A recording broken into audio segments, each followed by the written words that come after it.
the headlines for this hour, VTV News. State President received Vice President of European Commission.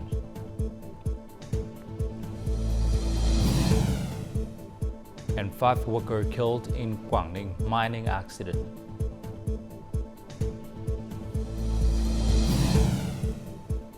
In interwar news, Iran warns of consequences for any Israeli hit on Lebanon.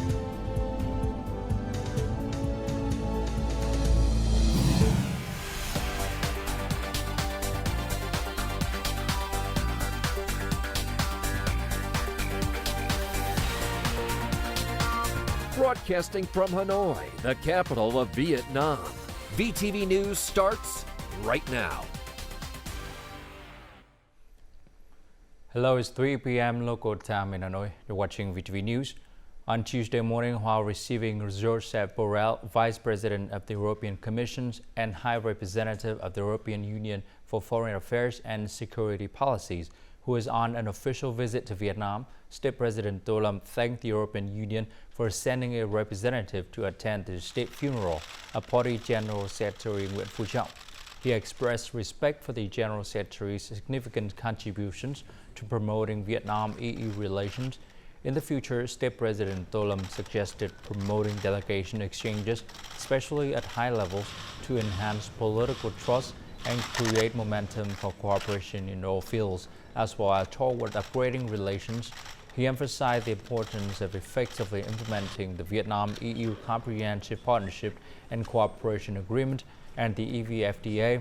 Additionally, he urged the remaining member countries to ratify the Vietnam-EU Investment Protection Agreement and to soon remove the yellow card on Vietnam seafood exports.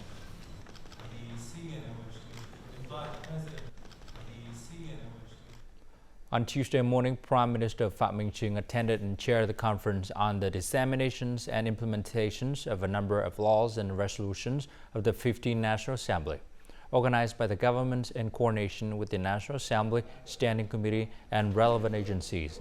According to the government's report, in the first 6 months of the year, a large volume of legislative work, including many draft laws and resolutions with complex and comprehensive policies, was completed and approved by the National Assembly.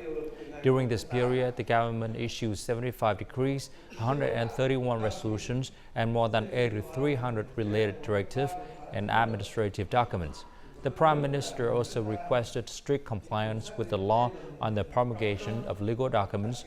He urged provinces and cities to proactively issue plans to implement laws and resolutions in their localities.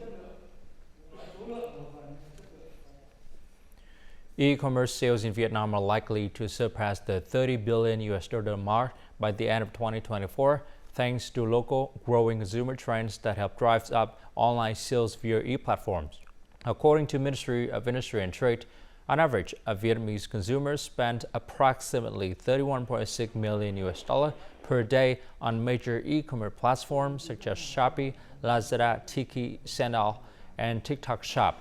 As a result, the total sales of these 5 platforms reached $5.7 billion in the first half of the year, an increase of nearly 55% over the same period last year.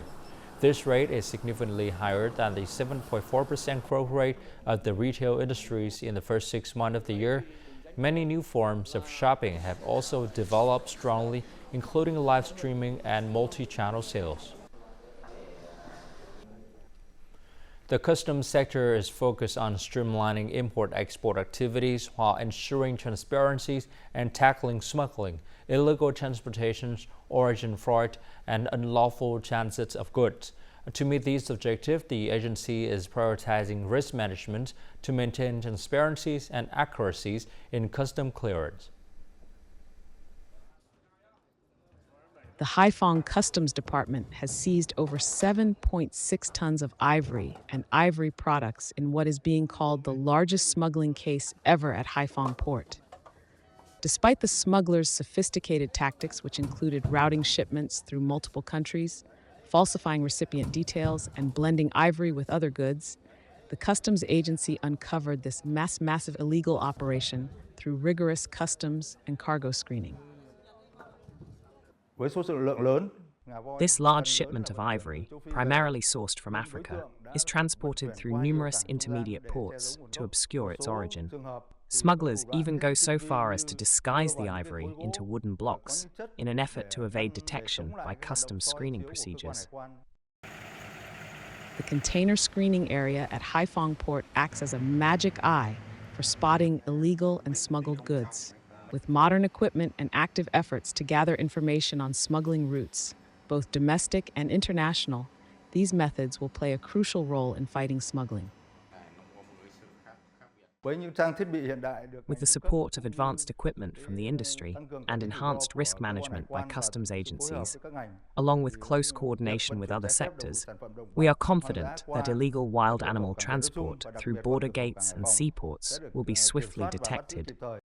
The customs sector is equipping border gate units with advanced technology, including 27 container scanners, 98 luggage and goods scanners, 125 surveillance cameras, 7,000 electronic seals, and nearly 200 drug detectors. What once took several days can now be completed in minutes with modern equipment. By deploying extensive screening equipment nationwide, the customs sector is achieving two major goals: enhancing trade convenience and minimizing physical inspections. This strategy accelerates customs clearance while still effectively combating smuggling, trade fraud, and illegal border transport. Over the first 7 months of 2024, Vietnam has seen a significant surge in foreign direct investment (FDI), drawing over $18 billion, a nearly 11% increase from the same period last year. According to the Ministry of Planning and Investment, the processing and manufacturing sectors have seen the biggest contributors, accounting for more than 70% of this increase. Foreign investors continue to view Vietnam as the top investment hub in Southeast Asia, with expectations for increased capital and expanded factory operations in the month ahead. This is the first factory in Vietnam for Inventec Appliances Company Limited, a company from Taiwan, China. According to company representatives, administrative reforms and a favorable business environment have encouraged them to commit to a long-term presence in Vietnam. Vietnam offers the best investment environment in Southeast Asia, with strong government support. Next year, we plan to start building 2 factories and expect to hire 5,000 to 10,000 workers. In addition, an FDI factory construction company reports that the number of projects in the first 6 months of this year has doubled compared to last year.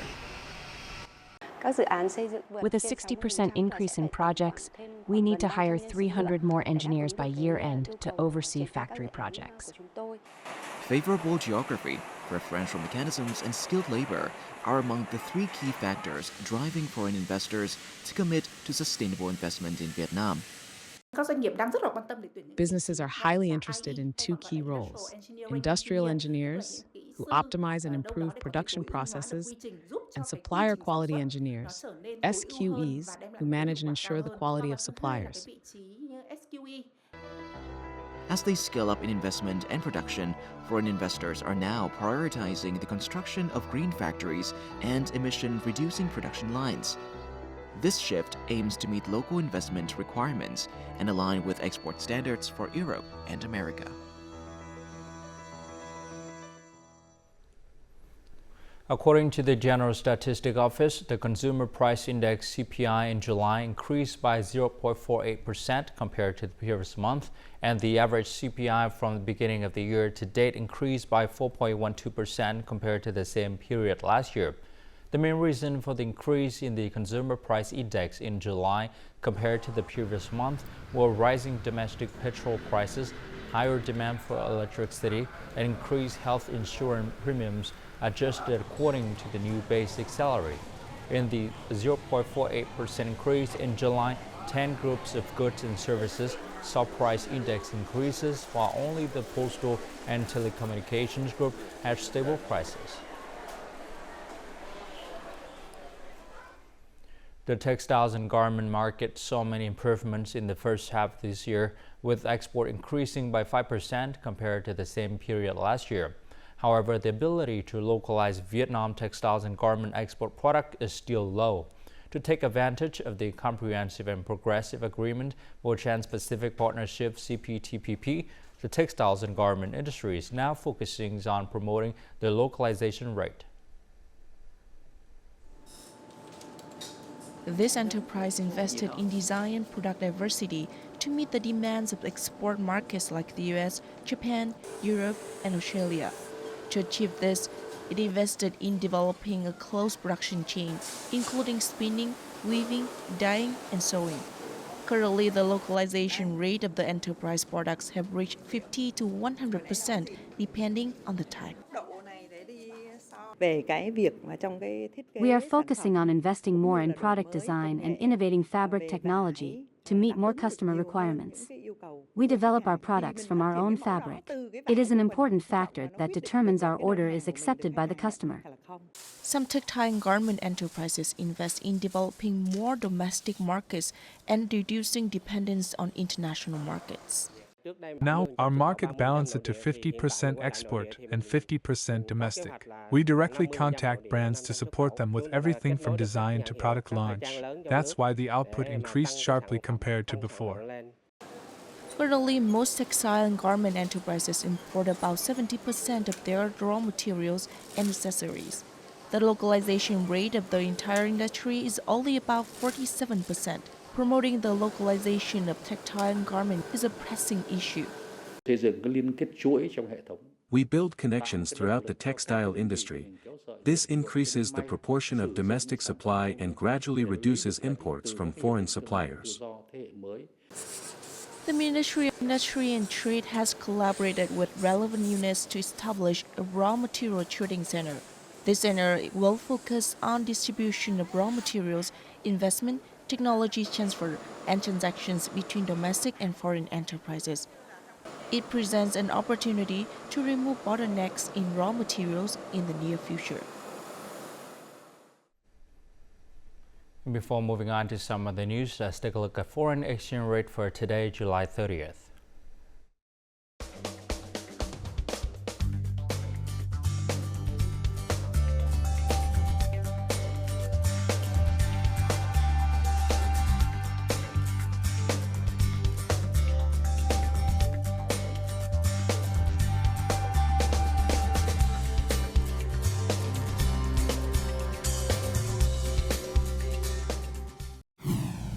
Coming up next on VTV News, 5 workers killed in QUANG mining accident.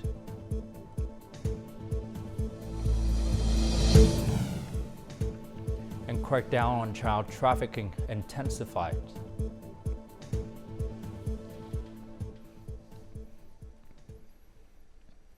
A tragic mining accident at Hòn Gai Coal Company in Quảng Ninh Province resulted in the death of 5 workers on a Monday night. The incident occurred around 10 p.m. Monday at mine within the Suối Lại Mine expansion project in Hạ Long City. The workers were buried by a sudden collapse of coal and rock while on the job. After the accident, local authorities rushed direct forces to rescue, but unfortunately, 5 people did not survive. The company has provided support for these workers according to regulations, while the authorities continue to investigate the cause of the incident. Over the past 2 days, dozens of earthquakes have occurred in Con Plong District, Kon Tum Province. The earthquake caused some damage to houses. According to information from the Institute of Geophysics, on Monday in Kon Plong District, 25 earthquakes were recorded, a record number in this locality.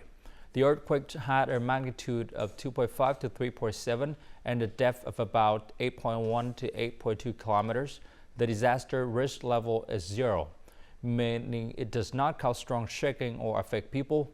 Previously, 21 earthquakes with a magnitude of 2.5 to 5 were recorded in this area, of which the 5.0 earthquake, considered the strongest earthquake to ever hit this area, caused strong turmoil in many provinces and cities in the central and central highlands regions. Heavy rains have caused significant damage over the past 2 days. Lào Cai has requested the immediate evacuations of households in areas at risk of flash floods and landslide. The Steering Committee for Natural Disaster Prevention and Control and Search and Rescue of Bảo Thắng, Mường Khương, and Bảo Yên district has mobilized local forces to help families clean up, reinforce their houses, and repair roads affected by landslide.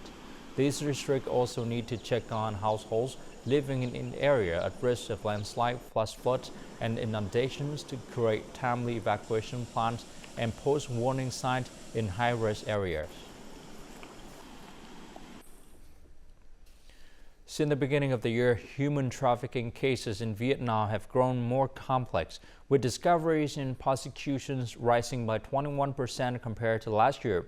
Alarmingly, networks involved in the buying and selling of newborns abroad have been found on social media groups. In response, the criminal police departments of the Ministry of Public Security is working with local authorities to investigate and take stringent actions against everyone involved. This woman is originally from a mountainous commune in Nghệ An province. Due to difficult circumstances, she sought to place her child with a better-off family. Instead, criminals from an adoption group made contact with her. There were so many online posts. Many people contacted me as well. They offered me a price that I found suitable. I had no contact with the adoptive family. I only received money through a broker. They might have been in collusion with each other. The adoptive family did not give me a price. As her labor approached, the woman was smuggled across borders to a house where other Vietnamese women in similar situations were held. For each newborn, a mother receives $3,100 to $4,000. Investigations have also revealed that these newborns can be sold to foreign families for between $8,000 to $11,800. Pregnant women were coerced to travel abroad to give birth for a fee. After the babies were born, they were taken away immediately. Subjects can coordinate these operations from abroad, posing significant difficulties in detection and prevention. The search for newborn babies to sell often occurs in impoverished and remote areas, targeting women facing severe hardships. This international crime network is very complex and involves buyers, sellers, and brokers. They also carry out intricate operations for human trafficking activities. Under the criminal code, buying and selling children under 16 can result in a life sentence. A woman who sells her child may also face legal responsibility or criminal prosecution. According to the Vietnam National Authorities of Tourism, Asian tourists to Vietnam continue to increase. The majorities are from South Korea and China. The number of visitors from these two Asian countries reached nearly 5 million, equivalent to half of the number of international visitors to Vietnam in the first 7 months of the year. Since the beginning of the year, international visitors to Vietnam has reached nearly 10 million, a 51% increase compared to the same period last year, and a 1.9% increase compared to the same period in 2019, the pre-COVID-19 pandemic year. Home to 29 ethnic groups, Tây Ninh, a province in the South regions, is renowned for its rich cultural heritage. This includes many tangibles and intangible cultural access. The province's folk cultural heritage not only showcases the unique identities of Tây Ninh, but also has significant potentials to boost the province's tourism industries, driving both breakthroughs and development. 9 a.m. on the weekend at the top of Ba Đen Mountain, one of the famous tourist destinations in Tây Ninh. The active drum beats, the powerful movements, the synchronized steps to the drum rhythm. This is the traditional cultural beauty and spirit of the Khmer people, showcased through the traditional Chai Dum drum dance, which has been recognized as a national intangible cultural heritage since 2015. Chai Dum drum can be found in many places, such as An Giang, Kiên Giang, Soc Trang, Tra Vinh, but only in Tây Ninh do the movements resemble martial arts. That is the difference. We are very honored to present the cultural beauty of the Khmer people to everyone. To meet the demand for enjoying the unique cultural values of the locality, NINH province has cooperated with businesses to introduce these cultural heritages as a regular tourism product. By recreating many intangible cultural heritages of the Khmer ethnic people, we hope to contribute a small part in nurturing and promoting the cultural values of the southern region while bringing the heritage closer to the public and tourists from far and wide. In NINH province, various sectors and levels create favorable conditions to support the ethnic communities by opening classes to teach Chai Dum drum dance or Ngu music, while also connecting with tourist destinations to promote intangible culture, to introduce and promote to tourists, both domestic and international. Dun Ka Tai Tu, or Southern folk music, Chai Dum drum dance, or the craft of making dew-soaked rice paper and chili salt. These are the national intangible cultural heritages that NINH province has been exploiting and integrating into tourism services. According to the Department of Culture, Sports, and Tourism of the province, in 2023, NINH tourism has achieved impressive growth with 5.1 million tourist arrivals, generating a revenue of $85 million USD. Vizap folk singing is a type of traditional folk music practiced in the central provinces of Nghệ An and Hà Tĩnh. Vizap folk melodies embrace the daily life of peoples and have therefore been embedded in the hearts of local people for decades. To preserve and promote Vizap folk singing, every summer, many senior artists offer a class for children and young learners. A report from Thanh Chương District, Nghệ An Province. Every summer, Cha takes her children to a Vizap folk singing class for 3 or 4 days a week. Many parents don't mind, even when the class is far from their home, as they hope senior artists will nurture a lifelong love for Vizap folk singing in their children.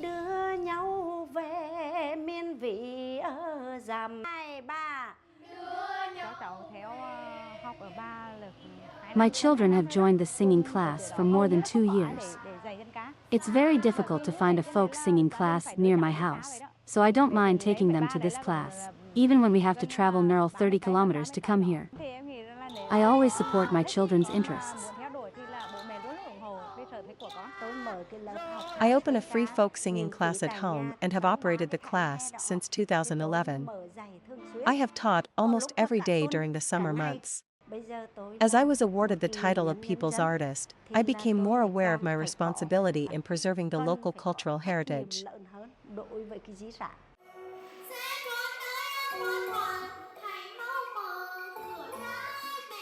This Vizap folk singing class has more than 200 learners. This is the 3rd singing class organized by Nghệ An Traditional Performing Arts Center. Its aim is to engage more children and teenagers to preserve and promote their cultural heritage.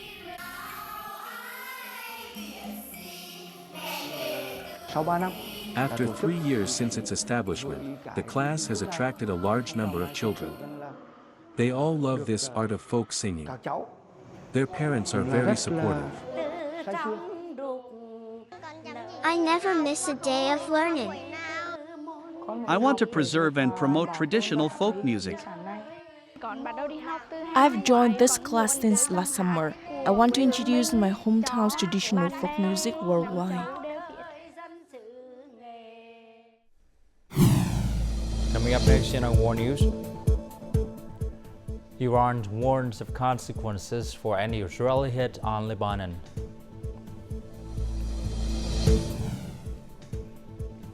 And Russian governors orders evacuation following dam burst.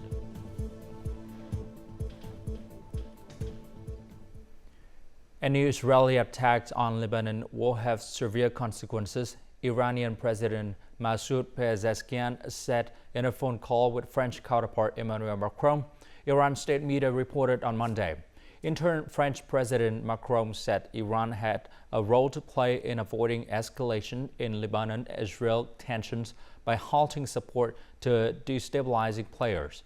Israeli authorities blamed Iran-backed Lebanese group Hezbollah for a rocket attack that hit a football field in Israeli-occupied Golan Heights on Saturday, killing 12 children and teenagers, and vowed to inflict a heavy response.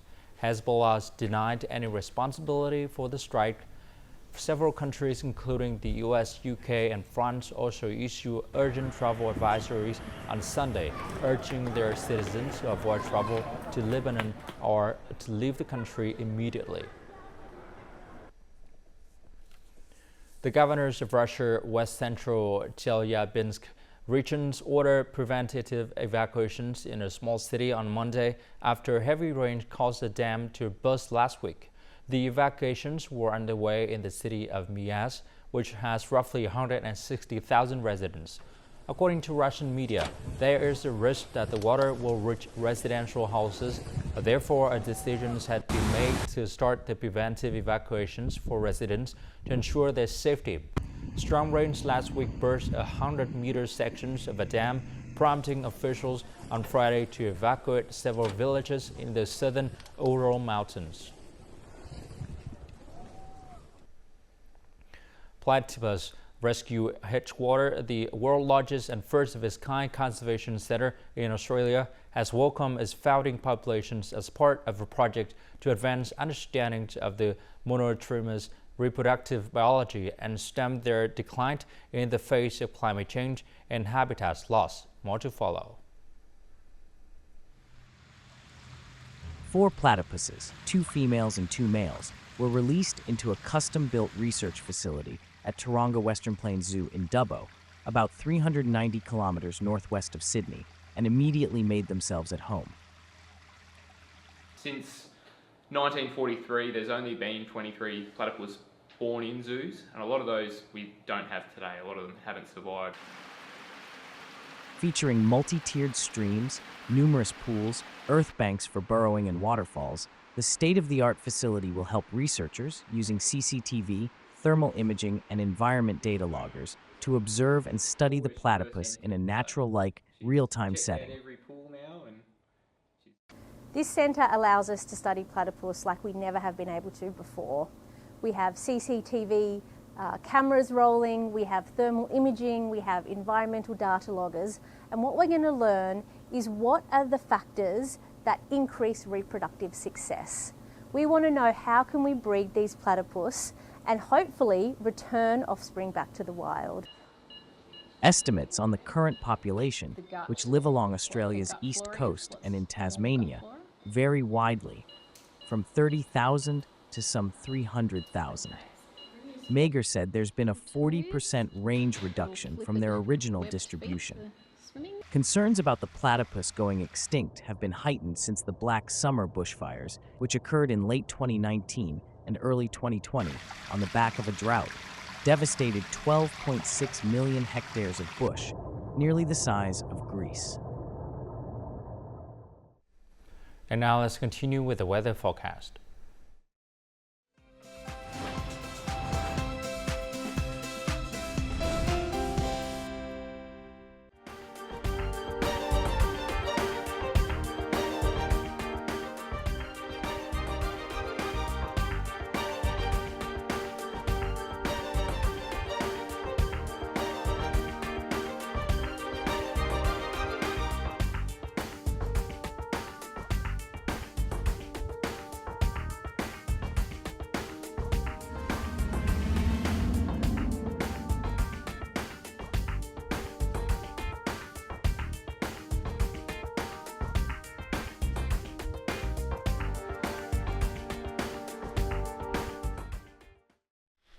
And that's all the news for today. To rewatch our program, you can log on to VTVgo.vn or download our mobile application VTVgo.